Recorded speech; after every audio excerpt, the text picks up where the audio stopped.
they will be culled in a kill switch vaccination program. And the way it will work is likely something like this. First, there will be a planned outbreak, a release of an engineered bioweapon. We saw a practice run for this with the measles outbreak at Disney World a few years ago, which was used to push SB 277, the vaccine mandate in California. Now this will be done on a global scale. An engineered bioweapon will be released. There will be calls for massive government funding of the vaccine industry to come up with a vaccine, and miraculously they will have a vaccine developed in record time. Everyone will be required to line up and take this vaccine shot, except the shot itself will be formulated to kill people, the kill switch for humanity. It's a hard kill. Laws will be passed demanding that everyone line up to be injected. People who are not vaccinated will be disallowed from participating in public transportation. You won't be allowed to board an airplane. You will be denied a bank account or banking services.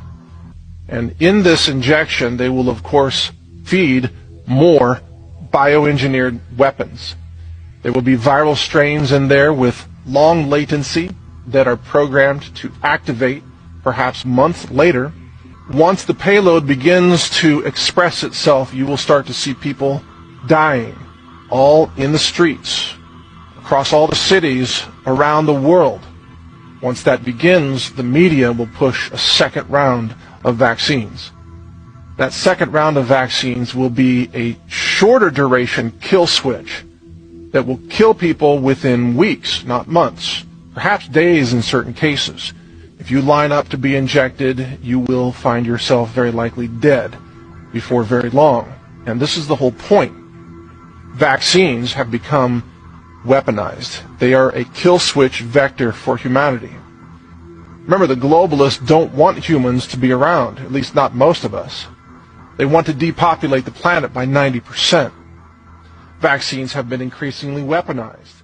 The Catholic bishop... What could cause an excess in a single year of 10 million deaths?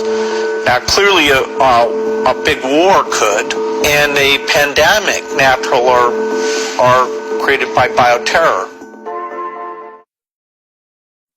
This equation has four factors, a little bit of multiplication.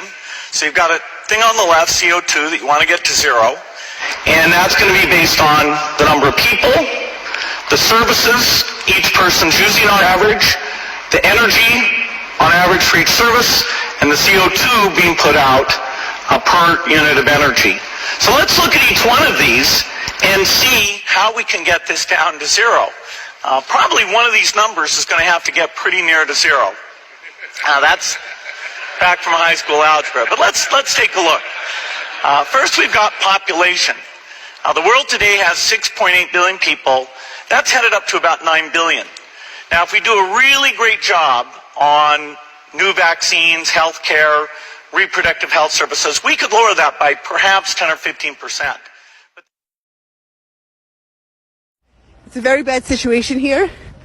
They're not letting children as young as 16 to take their matriculation exams without taking this injection. They are, of course, insisting people for work.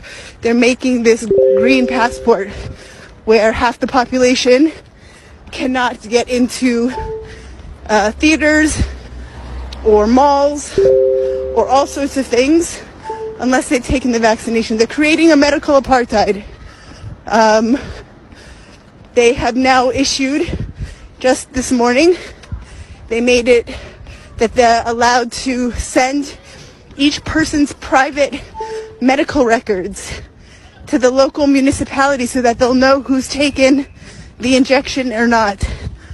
They're making people wear a ankle bracelet, security bracelet, when they come back from traveling. It's absolutely insane. But meantime, we just keep fighting, fighting as much as we can. So we need everybody's help, because whatever happens here will happen everywhere. Will happen everywhere. So we're fighting for ourselves and we're fighting for the whole world. But we need help. We need everything. Every hand on deck. Yeah, thank you, Sika. Excuse me. It's intense, you know?